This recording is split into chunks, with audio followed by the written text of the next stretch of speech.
ثم پھر عفونا درگزر کیا ہم نے. عفونا کا لفظ عین فے واو سے ہے. عفو عفو کا لفظی معنی ہوتا مٹانا، معاف کرنا. جو شخص سزا کا مستحق ہو اسے چھوڑ دینا، قصور کا بدلہ نہ لینا. عفونا عنکم من بعد ذالک، اس کے بعد لعلکم تاکہ تم تشکرون شکر گزار بنو. شین کاف رے، شکر اس کا روٹ ہے. شکر کا معنی ہوتا ہے کسی کے احسان کا اعتراف کرنا اور اظہار کرنا. کیا کہا میں نے؟ دو چیزیں ہیں اس میں. کسی کے احسان کا اعتراف کرنا. اعتراف کا کیا مطلب ہے؟ مان لینا. اور پھر صرف مان کے بیٹھ ہی نہیں جانا بلکہ اس کا اظہار بھی کرنا، چاہے زبان سے چاہے عمل سے. یعنی ضروری نہیں ہوتا کہ ہر وقت انسان زبان سے شکریہ بولے. شکریہ ادا کرنے کا طریقہ صرف زبان نہیں ہوتی، عمل ہوتی. یعنی انسان اپنے معاملے کو درست کرے. لعلکم تشکرون تاکہ تم شکر گزار ہو. اصل میں دابت الشکور اس جانور کو کہتے ہیں جو صحت مند ہوتا ہے، جو اپنے جسم اور صحت کی وجہ سے اپنے مالک کے حسن سلوک کا اظہار کر رہا ہوتا ہے کہ میرا مالک بہت خیال رکھتا ہے میرا. یعنی یہاں سے یہ لفظ نکلا ہے. اسی طرح شکر کہتے ہیں گائے کا کم چارہ کھا کے زیادہ دودھ دینا. کم چارہ کھا کے زیادہ دودھ دینا، اس کا کیا مطلب ہے؟ کہ مجھے تھوڑا بھی ملا تو بھی میں زیادہ دینے کو تیار ہوں. تو اس کا نام ہے شکر گزاری. یعنی شکر صرف بدلہ دینا ہی نہیں ہوتا بلکہ بعض اوقات کسی کے احسان سے بڑھ کر بھی دینا ہے. تو شکر بنیادی طور پر کسی کے احسان یا نعمت کا اعتراف، ایکنالجمنٹ، اور پھر اظہار، اس کو ایکسپریس بھی کرنا. ضروری نہیں کہ صرف زبان سے ہو، زبان سے بھی ہوتا ہے لیکن زیادہ بہتر عمل سے. جیسے عربی میں دابت الشکور اس جانور کو کہتے ہیں جو اپنی صحت کی وجہ سے اپنے مالک کے رویے کا اظہار کر رہا ہو کہ وہ معاملہ مجھ سے بہت اچھا ہے، مجھے کھلاتا پلاتا اسی لیے میں صحت مند. تو اب یہاں سے سوچئے کہ انسان کا شکر کیا ہوگا پھر اپنے رب کے لیے. اس نے تو دیا ہی بہت کچھ ہے ہمیں، کہ کہیں کمی لگ بھی جائے تو بھی انسان الحمدللہ ہی کہے، شکوے نہ کرے. شکوہ جو ہے شکر کے منافی. شکوہ شکر کو کاٹ دیتا ہے. شکوہ کیا ہوتا ہے؟ شکایتی رویہ، احتجاجی رویہ. ثم عفونا عنکم، پھر ہم نے تم سے درگزر کیا، تم کو معاف کر دیا. من بعد ذالک، اس کے بعد. یعنی اتنا بڑا جرم تمہارا معاف کر دیا جو سب سے بڑا جرم تھا. کون سا؟ شرک. ان الشرک لظلم عظیم، شرک بہت بڑا گناہ ہے لیکن اللہ تعالی نے یہ گناہ بھی ان کا معاف کر دیا. من بعد ذالک، کیوں؟ لعلکم تشکرون، تاکہ تم شکر کرو. ثم عفونا عنکم من بعد ذلک لعلکم تشکرون، پھر ہم نے تم سے درگزر کیا تاکہ تم شکر گزار ہو. کس بات پہ شکر گزار؟ کہ ہمارا گناہ معاف ہو گیا. آپ دیکھیے کہ جب انسان پر کوئی تکلیف آئے اور پھر انسان استغفار کرے اور پھر وہ تکلیف دور ہو جائے تو پھر کیا کرنا چاہیے؟ شکر ادا کرنا چاہیے، نہ کہ پرانی باتوں کو دہرا کے ناشکری. ہماری اگر کوئی بیماری چلی بھی جائے یا کوئی تکلیف دور بھی ہو جائے تو شکر کم ادا کرتے ہیں، وہ پچھلی باتیں بیماریوں کی بہت دہراتے ہیں کہ یہ ہو گیا، پھر یہ ہو گیا، پھر یہ ہو گیا. تو جو تکلیف کی باتیں ہیں ان کا ذکر کم کرنا چاہیے. کیوں؟ ایک تو یہ کہ تکلیف کو جتنا زیادہ آپ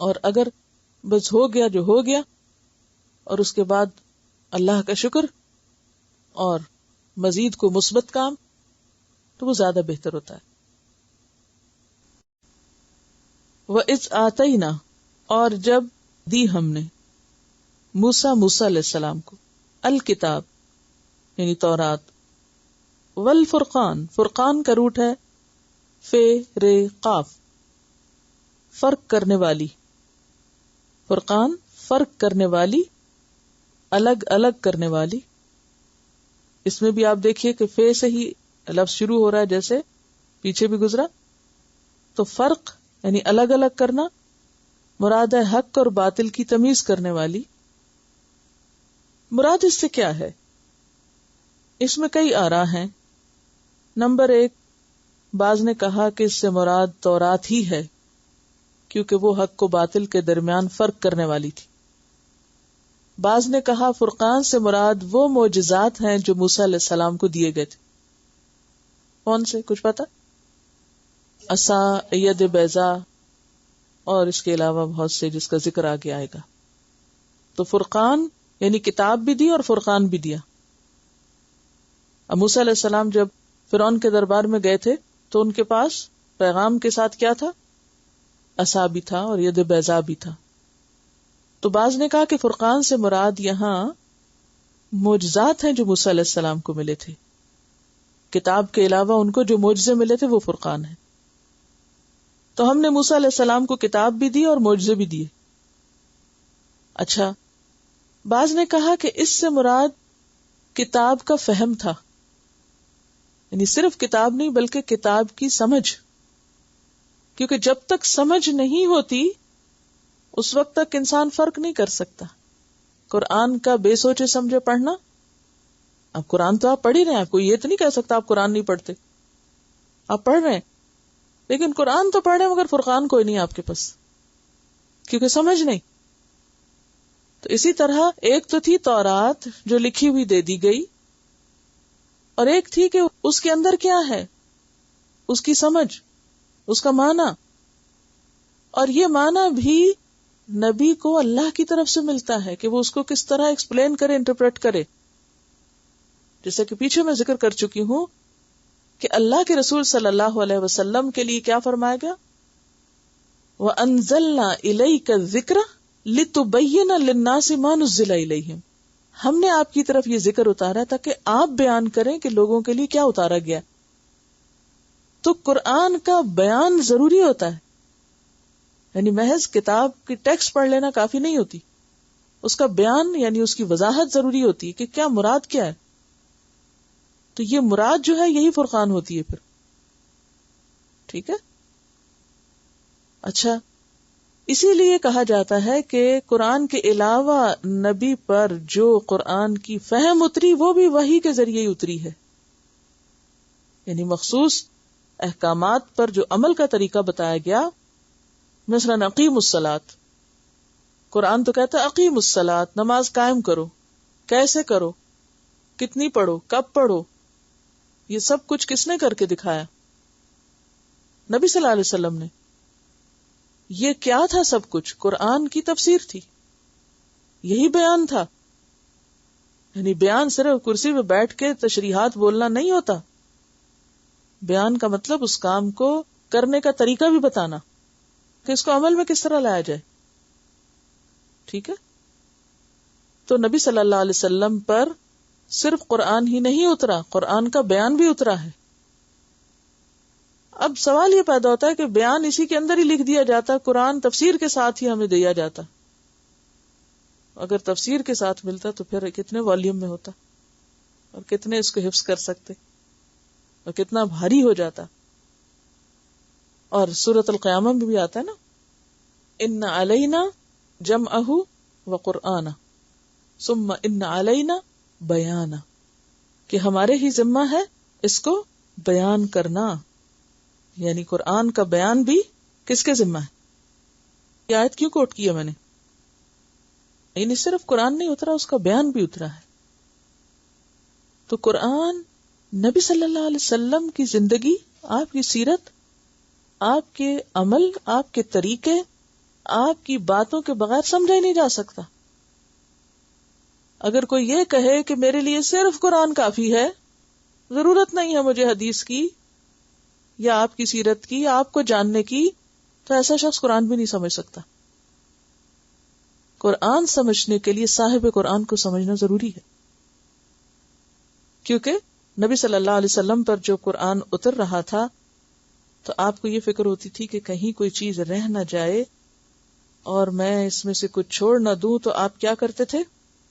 جلدی جلدی پڑھنا شروع کر دیتے. اللہ تعالیٰ نے وہی روکی اور بیچ میں آپ کو سمجھایا کیا؟ لا تحرک به لسانک لتعجل به ان علینا جمعہ وقرآنہ فإذا قرأناہ فاتبع قرآنہ ثم ان علینا بیانہ. اب دیکھیے قیامت کی بات ہو رہی ہے، اتنا اہم موضوع بتایا جا رہا ہے، قیامت کے دن کی بات ہو رہی ہے کہ اس دن ہوگا کیا. بہت سخت آیتیں ہیں پیچھے. آیت نمبر 15 سے آگے 16 سے شروع ہوتی ہے یہ آیت جو میں نے ابھی پڑھی ہے. یعنی آپ دیکھیے کہ سورۃ القیامہ جو ہے یہ 29ویں پارے کی سورت ہے. اب 29ویں پارے میں قیامت کا بیان جاری ہے. آپ صلی اللہ علیہ وسلم وہی اخذ کر رہے ہیں، لے رہے ہیں کہ اتنے میں آپ اس کو تیز تیز پڑھنے لگتے ہیں. اصل موضوع روک دیا جاتا ہے اور کیا شروع کر دیا جاتا ہے؟ معاملے کی وضاحت یا جو تربیت ہے. اور کہا جاتا ہے لا تحرک به لسانک، ایسے نہیں لینا، جلدی نہیں کرنی، اپنی زبان کو حرکت نہ دیجیے. لتعجل به کہ تم اسے جلدی جلدی لے لو. ان علینا جمعہ، ہمارے ذمہ ہے اس کو جمع کرنا، کہیں نہیں جاتا، کچھ نہیں بھولے گا. وقرآنہ، اور اس کا پڑھوانا. فإذا قرأناہ، پھر جب ہم پڑھ رہے ہیں اس کو تو تمہارا کیا کام ہے؟ بولنا نہیں. فاتبع قرآنہ، اس کی ریڈنگ کو فالو کرو کہ کیا پڑھایا جا رہا ہے. ثم ان علینا بیانہ، پھر ہمارے ذمہ ہے اس کو بیان کرنا، ہم بتائیں گے کہ اس کا مطلب کیا ہے. یہ کر کے پھر موضوع شروع کیا کلا بل تحبون العاجلہ. یعنی بیچ میں آپ دیکھیے قرآن اتنے نیچرل انداز میں نازل ہوا ہے اور اس کو پڑھانے کا طریقہ بھی جب تک نیچرل نہ ہو. یعنی استاد کا کام صرف یہ نہیں کہ ٹیپ ریکارڈر آن ہو جائے اور پھر وہ آنکھیں بند کر کے کہ لوگ کیا کر رہے ہیں اور کیا نہیں کر رہے اور صرف بولتا چلا جائے. نہیں، یہ استاد کی ذمہ داری ہوتی ہے کہ وہ اس بات کو میک شور کرے کہ واقعی طالب علم پوری طرح لے رہے ہیں، ان کے لینے کا انداز درست ہے، اور پھر اس کو میک شور کرے کہ بات پوری پہنچائی جائے. ثم ان علینا بیانہ، اس کو پوری طرح واضح کر کے سمجھایا جائے. اس کے بغیر فرقان نہیں ملتا. قرآن تو مل جائے گا، فرقان نہیں ملے گا. تو اللہ تعالیٰ نے صرف قرآن نہیں اتارا، صرف کتاب نہیں اتاری، ساتھ اس کے فرقان بھی اتارا ہے. ٹھیک ہے، سمجھ آ گئی فرقان کی؟ تو ہم نے موسیٰ علیہ السلام کو کتاب دی اور فرقان دیا. لعلکم تہتدون، تاکہ تم ہدایت پا جاؤ. تو ہدایت کے لیے کیا ضروری ہے؟ فرقان. کتاب کے ساتھ فرقان ضروری ہے، اس کی سمجھ ضروری ہے. تو کتاب کے دیے جانے کا مقصد کیا تھا؟ ہدایت. جو معجزات ہیں وہ تو پہلے ملے تھے نا.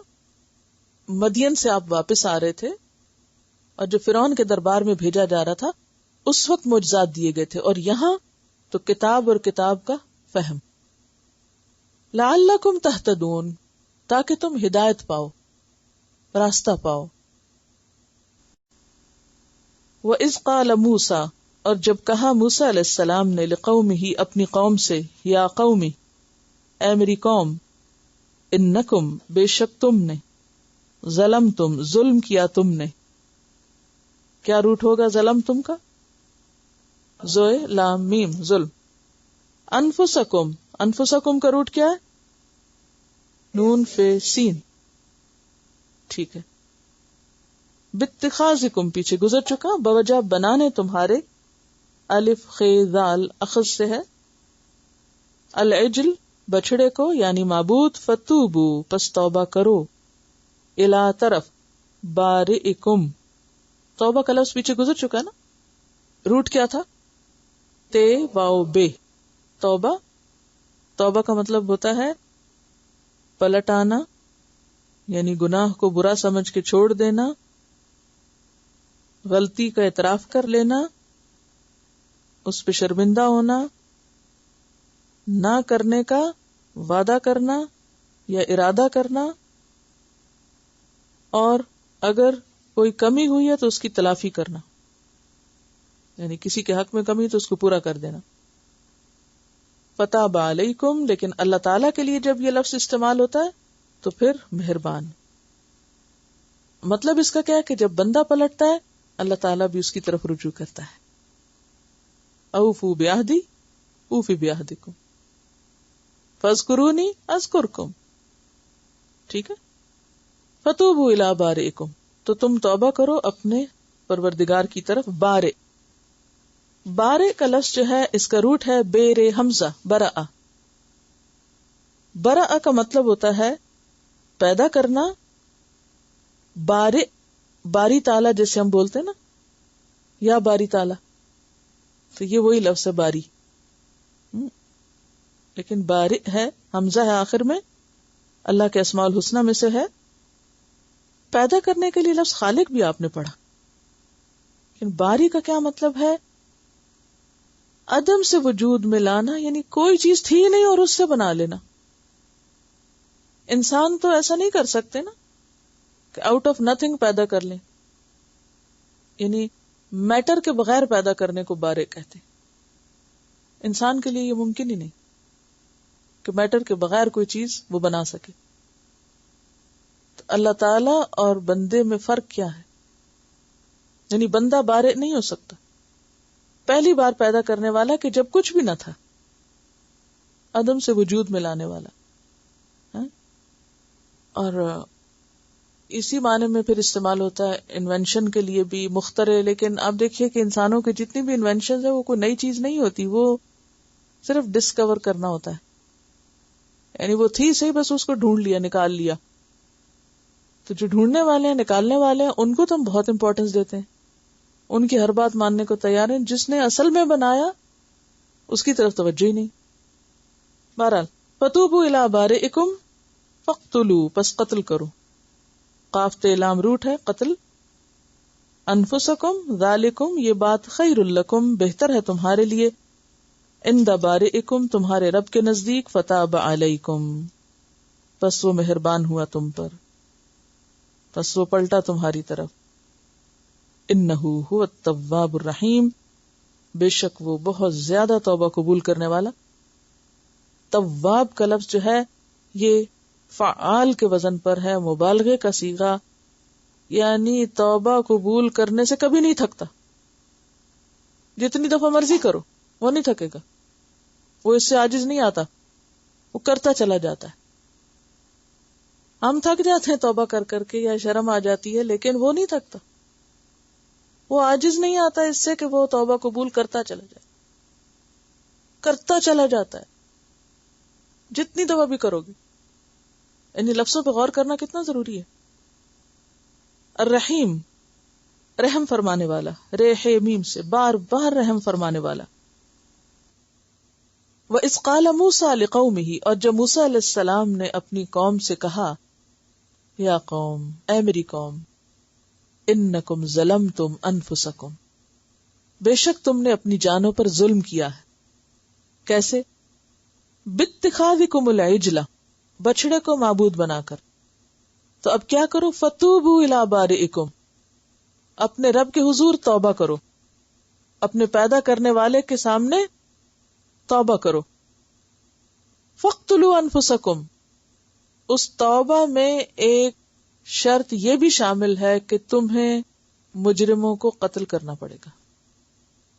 ذالکم خیر لکم، یہ تمہارے حق میں زیادہ بہتر ہے. عند بارئکم، تمہارے رب کے نزدیک. فتاب علیکم، تو وہ تم پر مہربان ہوا. انہ هو التواب الرحیم، بے شک وہ توبہ قبول کرنے والا مہربان ہے. اب یہاں پر آپ دیکھیے کہ بچڑا بنانے کے بعد ان لوگوں کو جنہوں نے بچڑے کو پوجا تھا ان کو قتل کرنے کا حکم دیا جا رہا ہے. موسیٰ علیہ السلام کے بعد قوم 3 حصوں میں بٹ گئی. ایک وہ لوگ تھے جنہوں نے بچڑا بنانے میں تعاون کیا اور اس عمل میں شریک رہے، پھر اس کو معبود بنا لیا، اس کو پوجا. دوسرے وہ تھے جنہوں نے اس کام سے روکا کہ یہ نہ کرو. تیسرے وہ تھے جو بالکل لا تعلق رہے، نہ انہوں نے روکا اور نہ ہی انہوں نے حصہ لیا. اب ہوا کیا کہ جنہوں نے حصہ نہیں لیا تھا اس کام میں، انہیں کہا گیا کہ تم انہیں مارو جنہوں نے شرک کیا تھا. اور یہ یاد رکھیے، یعنی توبہ کے مختلف درجے یا گناہوں کی جو معافی ہوتی ہے یہ مختلف درجوں پر ہوتی ہے. نمبر 1، کچھ گناہ ایسے ہوتے ہیں کہ جن کو نیکیاں مٹاتی جاتی. ان الحسنات یذہبن السیئات. یہ کون سے گناہ ہوتے ہیں؟ چھوٹے چھوٹے، یعنی بھول چوک، خطائیں. سب سے پہلے تو وضو آپ کے گناہوں کو دھونے کا سبب بنتا ہے، پھر آپ کی نماز باقی حصے کو مٹا دیتی.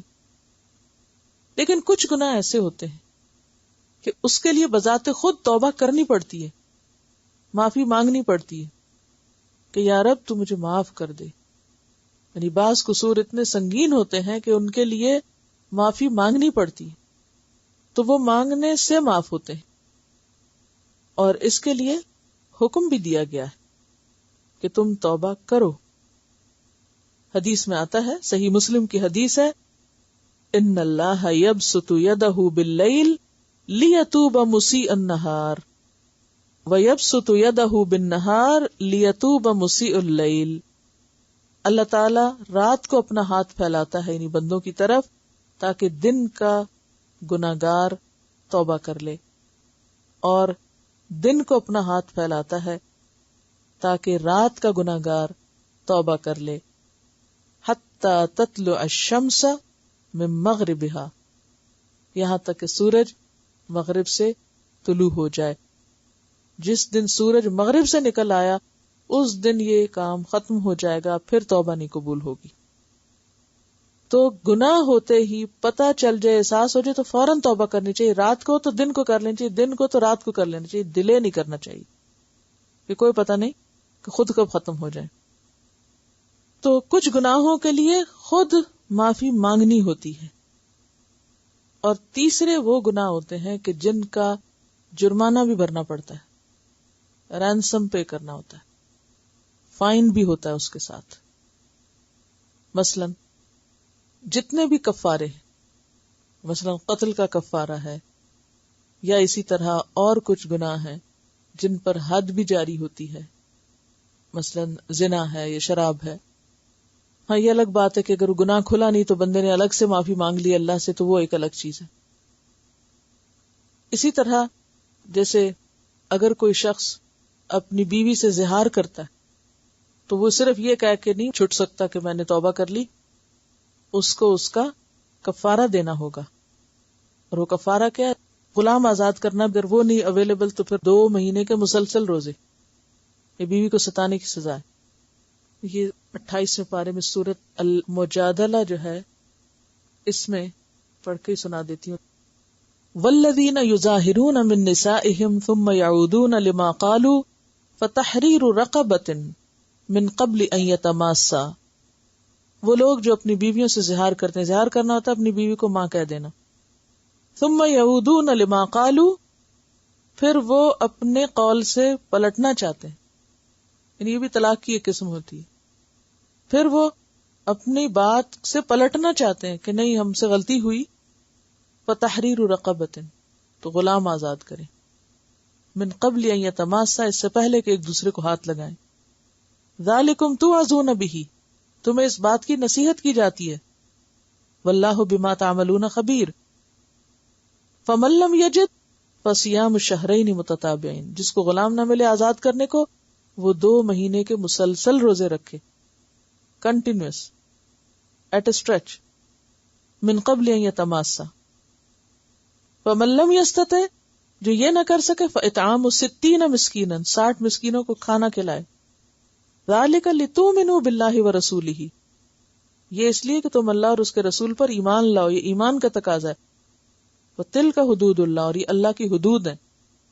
وللکافرین، اور انکار کرنے والوں کے لیے عذاب علیم، دردناک عذاب ہے.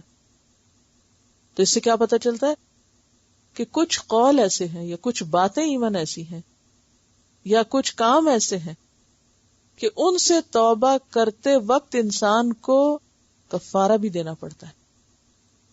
اور یہاں شرک کے گناہ کی معافی کے لیے بنی اسرائیل کو کیا حکم دیا گیا تھا کہ اپنی جانوں کو قتل کرو. اب اپنی جانوں سے کیا مراد ہے؟ بعض نے اس سے مانا لیا خودکشی کرو، تو یہ تو حکم نہیں ہے، خودکشی نہیں ہے. دوسرا مانا کیا ہے کہ اپنے ہی لوگوں کو قتل کرو. تو کون کس کو کرے؟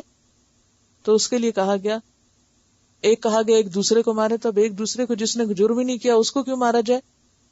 تو اس میں جو دوسری رائے ہے کہ جس نے روکا نہیں تھا وہ مارے اس کو جس نے غلط کام کیا تھا. تو اس طرح ان کی معافی ہوئی. انہ هو التواب الرحیم، بے شک وہ بہت توبہ قبول کرنے والا مہربان ہے. وَإِذْ قُلْتُمْ، اور جب کہا تم نے، یا موسیٰ، اے موسیٰ، لن نؤمن لک، ہم ہرگز نہیں ایمان لائیں گے تیرے لیے، حتیٰ یہاں تک کہ نرا، ہم دیکھ لیں. نرا کا روٹ کیا ہے؟ رآ. رآ مانا ہوتا دیکھنا. اللہ، اللہ تعالیٰ کو، جہرتن، سامنے، جہرتن جے ہے رے جہر، کوئی کام اس طرح کرنا کہ دوسروں کو اس کا پتہ چل جائے، ظاہری طور پہ کرنا. فأخذتکم، تو پکڑ لیا تم کو، الصاعقۃ، صاعقہ کیا روٹ ہے؟ صاد عین قاف، صاعقہ. صاعقہ کا مطلب کیا ہے؟ بیسیکلی گرج اور کڑک کا مجموعہ صاعقہ ہوتا ہے. زوردار چیخ کے لیے بھی لفظ استعمال ہوتا ہے، زور کی چیخ کے لیے بھی صاعقہ کا لفظ استعمال ہوتا ہے. گرج، کڑک کا مجموعہ اور زوردار چیخ. تو پکڑ لیا تم کو کڑک نے، پکڑ لیا تم کو چیخ نے. وَأَنْتُمْ تَنْظُرُونَ، اور تم دیکھ رہے تھے. وَإِذْ قُلْتُمْ يَا مُوسَىٰ، اور جب کہا تم نے، اے موسیٰ، لن نؤمن لک، ہم نہیں تیری بات کا اعتبار کریں گے، ہم نہیں تمہیں مانیں گے، حتی نر اللہ جہرتن، یہاں تک کہ ہم خود اللہ کو دیکھیں سامنے. اب یہ کب ہوا تھا اور کس نے کہا تھا؟